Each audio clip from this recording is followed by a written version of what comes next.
अस्सलामुअलैकुम dear students. आज का हमारा टॉपिक है फिलोटैक्सिस एंड विनेशन।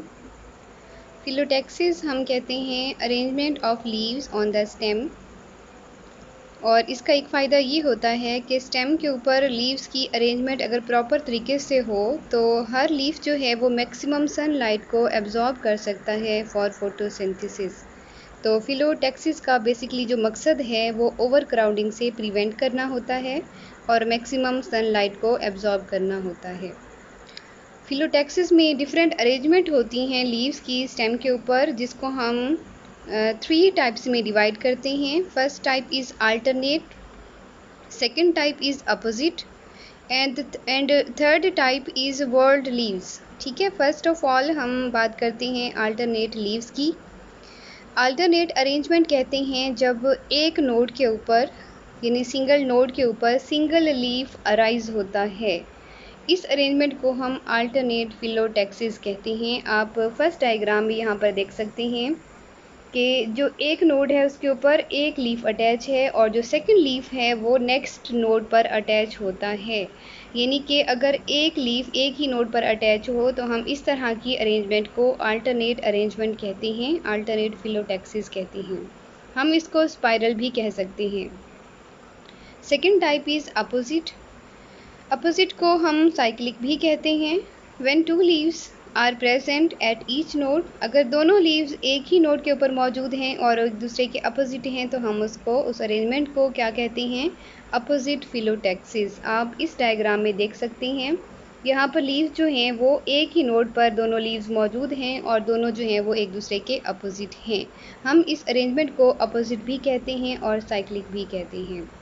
अपोजिट अरेंजमेंट जो है वो 2 किस्म की हो सकती है। For example, opposite decussate and opposite superposed. Opposite decussate कौन सी होती है?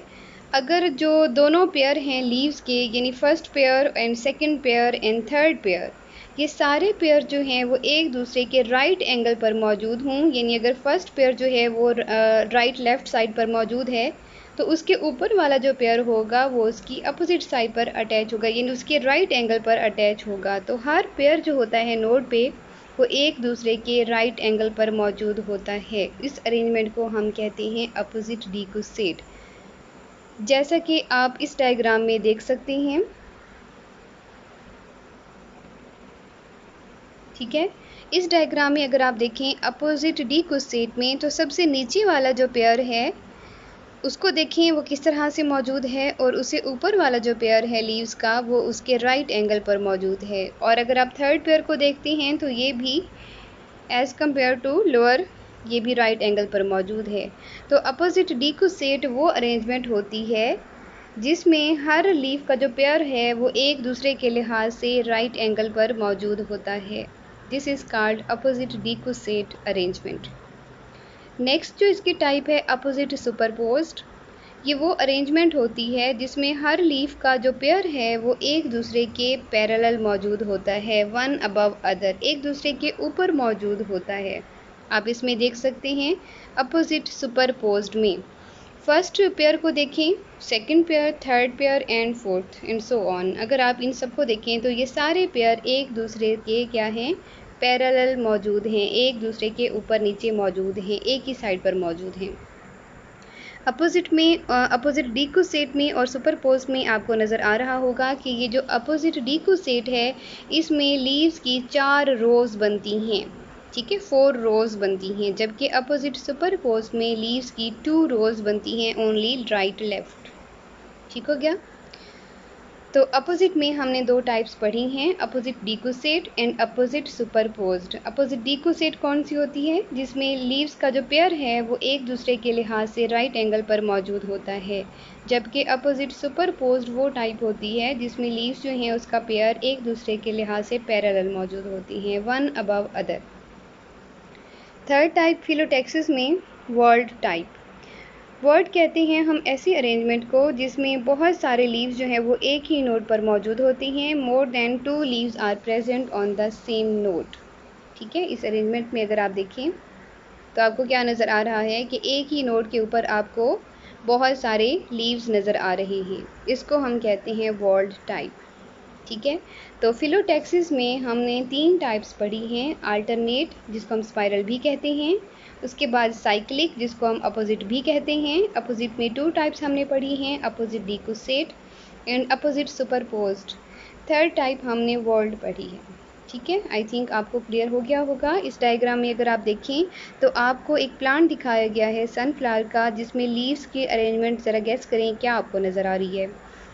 इस नोट को देखें आप, इस पर एक लीफ मौजूद है और इस नोट पर भी एक लीफ मौजूद है, यानी हर लीफ जो है वो एक नोट पर एक लीफ मौजूद है।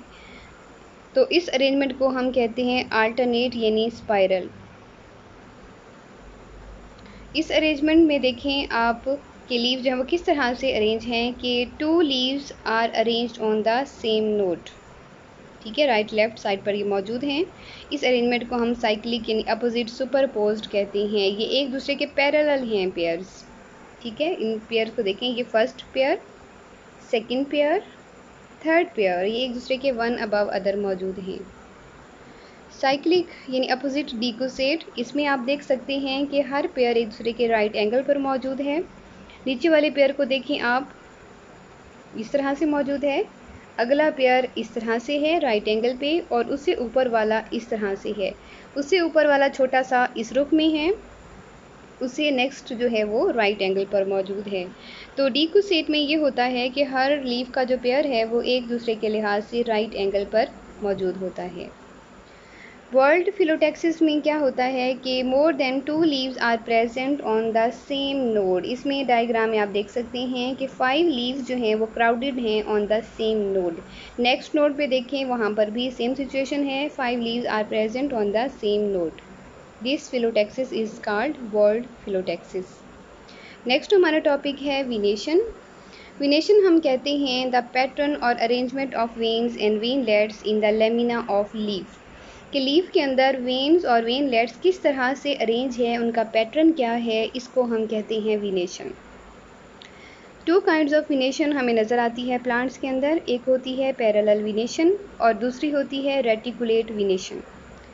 पैरेलल विनेशन क्या होती है कि जब आप एक लीफ के अंदर सारी वेन्स देखें कि वो एक दूसरे के पैरेलल रन कर रही हैं, पैरेलल मौजूद हैं, बेस से स्टार्ट होती हैं और लीफ की जो टिप है वहाँ तक जाती हैं और सब एक दूसरे के पैरेलल हैं, तो हम इस तरह की विनेशन को पैरेलल विनेशन कहते हैं।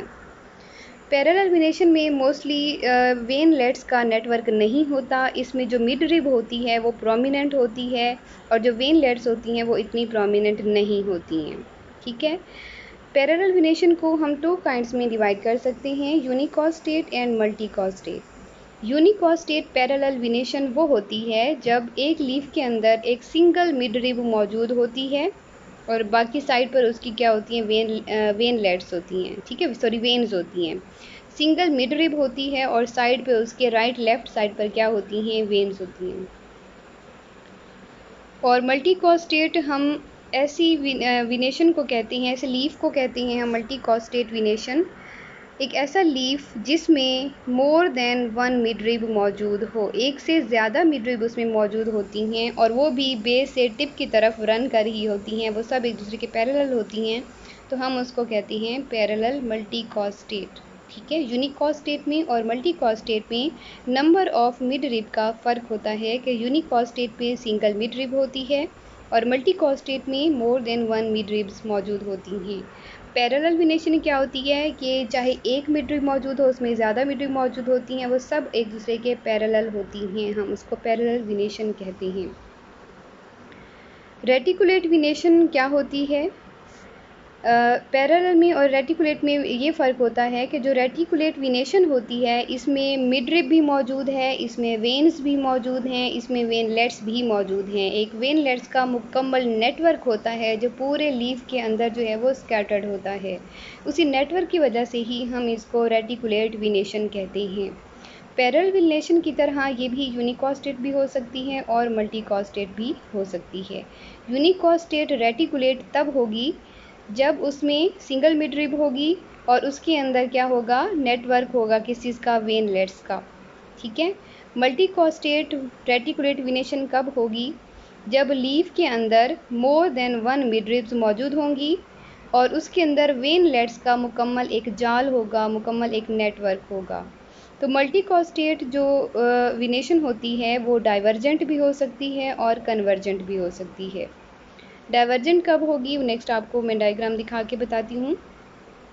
इस डायग्राम को आप देखें, ए डायग्राम में पैरेलल यूनिकॉस्टेट विनेशन दिखाई गई है, जिसको हम पिनेट भी कहते हैं। पिनेट वो विनेशन होती है जिसमें सिंगल मिडरिब हो और राइट लेफ्ट साइड पर उसकी वेन्स मौजूद होती हैं। पैरेलल विनेशन है और यूनिकॉस्टेट है। पैरेलल किस लिहाज से है, क्योंकि ये जो वेन्स हैं वो एक दूसरे के पैरेलल मौजूद हैं। और यूनिकॉस्टेट इसलिए है क्योंकि इसके अंदर सिंगल मिडरिब, सिंगल प्रोमिनेंट जो मिडरिब है वो मौजूद है। सेकंड डायग्राम में आप देखें, इसमें जो है आपको पैरेलल मल्टीकॉस्टेट कंडीशन नज़र आ रही है। पैरेलल इस लिहाज से है क्योंकि इसमें जितने भी मिडरिब्स हैं वो एक दूसरे के पैरेलल हैं। मल्टीकॉस्टेट नंबर ऑफ मिडरिब के लिहाज से है कि मल्टीकॉस्टेट इसमें मोर देन 1 मिडरिब्स मौजूद हैं। ठीक है, इसमें आप देखिए बहुत सारी लाइंस लगी हुई हैं, ये मिडरिब्स हैं। और कन्वर्जेंट इस लिहाज से हैं क्योंकि जितने भी मिडरिब्स हैं वो एक पॉइंट से स्टार्ट हो रही हैं और दूसरे पॉइंट की तरफ यानी लीफ की बेस से स्टार्ट हो रही हैं और लीफ की एपेक्स की तरफ जाकर कन्वर्ज हो रही हैं, एक दूसरे के साथ मिल रही हैं। ठीक है, फोकस हो रही है एक जगह पर जाकर इकट्ठी हो रही हैं, तो इस तरह की अरेंजमेंट को हम कन्वर्जेंट कहते हैं। Parallel multicostate convergent. Next diagram में देखें आप, इसमें पैरेलल मल्टीकॉस्टेट डाइवर्जेंट। पैरेलल इस लिहाज से है क्योंकि इसमें जितनी वेव्स हैं वो एक दूसरे के पैरेलल हैं। मल्टीकॉस्टेट इस लिहाज से है क्योंकि इसमें मोर देन 1 मिडरिब मौजूद हैं। आपको इस डायग्राम में 3 मिडरिब्स नज़र आ रही हैं। डाइवर्जेंट इस लिहाज से है क्योंकि इसमें जो मिडरिब्स हैं वो लीफ की बेस से स्टार्ट हो रही हैं और आगे जाकर डाइवर्ज हो रही हैं, यानी एक पॉइंट पर फोकस नहीं हो रही बल्कि वो स्कैटर्ड हो रही हैं। तो जो वेन्स एक पॉइंट से यानी लीफ बेस से स्टार्ट हों और आगे जाकर डाइवर्ट हो जाएं यानी स्कैटर्ड हो जाएं, उसको हम कहते हैं डाइवर्जेंट। और वो वेन्स जो कि लीफ बेस से स्टार्ट हों और एपेक्स पे जाके दोबारा से कन्वर्ज हो रही हूँ, दोबारा से मिल रही हूँ, तो उनको हम कन्वर्जेंट कहते हैं। पैरेलल, यूनिकॉस्टेट, मल्टीकॉस्टेट, कन्वर्जेंट और डाइवर्जेंट में आई होप आपको डिफरेंस समझ आ गया होगा। पैरेलल विनेशन ये तीनों हैं क्योंकि इन सब में मिडरिब्स जो हैं वो एक दूसरे के पैरेलल हैं या वेन्स जो हैं वो भी एक दूसरे के पैरेलल हैं। यूनिकॉस्टेट फर्स्ट डायग्राम इसलिए है क्योंकि उसमें सिंगल मिडरिब है। बाकी की दोनों डायग्राम्स क्या हैं, ये मल्टीकॉस्टेट हैं क्योंकि इसमें मोर देन 1 मिडरिब्स मौजूद हैं। और पहली डायग्राम ये जो है ये पिनेट है और दूसरी जो है वो कन्वर्जेंट है and third one is divergent. जी, तो इस डायग्राम में आप देखें, आपको एक प्लांट का लीफ नज़र आ रहा है। इसकी वेन्स का पैटर्न देखें क्या नज़र आ रहा है आपको, पैरेलल, मल्टीकॉस्टेट, कन्वर्जेंट। पैरेलल किस लिहाज से, क्योंकि सारी वेन्स एक दूसरे के पैरेलल हैं। मल्टीकॉस्टेट इस लिहाज से क्योंकि उसमें मोर देन 1 मिडरिब मौजूद है। कन्वर्जेंट इस लिहाज से क्योंकि ये जो वेन्स हैं या मिडरिब सॉरी हैं, यहाँ लीफ बेस से स्टार्ट हो रही हैं और एपेक्स पे जा रही हैं, कन्वर्ज हो रही हैं सब। ठीक है, इस डायग्राम में आप देखें रेटिकुलेट विनेशन। रेटिकुलेट विनेशन आपको मैंने बताया था वो होती है जिसमें आपको वेनलेट्स का एक जाल नज़र आता है पूरे लीफ के अंदर। पैरेलल की तरह वो यूनिकॉस्टेट भी हो सकती हैं, वो मल्टीकॉस्टेट भी हो सकती हैं, वो कन्वर्जेंट भी हो सकती हैं और डाइवर्जेंट भी हो सकती हैं। फर्स्ट डायग्राम में देखें आप, रेटिकुलेट, यूनिकॉस्टेट, पिनेट। यहाँ पर स्पेलिंग मिस्टेक है, मिस्टेक यूनिकॉस्टेट में, इसको आप करेक्ट कर लीजिएगा। रेटिकुलेट इस लिहाज से है क्योंकि इसमें वेनलेट्स का एक जाल मौजूद है। और यूनिकॉस्टेट किस लिहाज से, इसमें सिंगल मिडरिब आपको नज़र आ रही है साइड पे, ये इसकी वेन्स हैं और वेन्स भी देखें वो एक दूसरे के पैरेलल हैं। अच्छा, पिनेट किस लिहाज से है क्योंकि इसमें जो साइड वाली वेन्स हैं वो एक दूसरे के पैरेलल मौजूद हैं। Reticulate, multicostate, convergent. Reticulate network की वजह से, मल्टीकॉस्टेट मोर देन 1 मिडरिब की वजह से, यहाँ पर आपको एक से ज़्यादा मिडरिब नज़र आ रही हैं। कन्वर्जेंट इस लिहाज से लीफ बेस से स्टार्ट हो रही हैं और हाँ यहाँ टिप की तरफ मोड़ रही हैं। ठीक है, इकट्ठी हो रही हैं। Next diagram is multicostate divergent. Multicostate, reticulate है, डाइवर्जेंट है। ये तीनों टाइप्स रेटिकुलेट हैं क्योंकि इन सब में मिडरिप भी मौजूद है, वेनलेट्स भी मौजूद हैं, वेन्स भी मौजूद हैं और छोटी छोटी ये बहुत सारी वेन्स के जो जाल है ना, नेटवर्क है, वो इस पूरे लीफ में मौजूद है। रेटिकुलेट और मल्टीकॉस्टेट मोर देन वन मिडरिप इसमें मौजूद है। डाइवर्जेंट इस लिहाज से क्योंकि ये लीफ की बेस से स्टार्ट हो रही हैं और टिप को फोकस नहीं कर रही बल्कि स्कैटर्ड हो रही हैं, डाइवर्ज हो रही हैं। आई थिंक आपको आज का टॉपिक समझ आ गया होगा। बहुत इंटरेस्टिंग टॉपिक था। ये दोनों टॉपिक्स बहुत कंसेप्चुअल भी हैं और बहुत ज़्यादा इंपॉर्टेंट भी हैं। Thank you so much.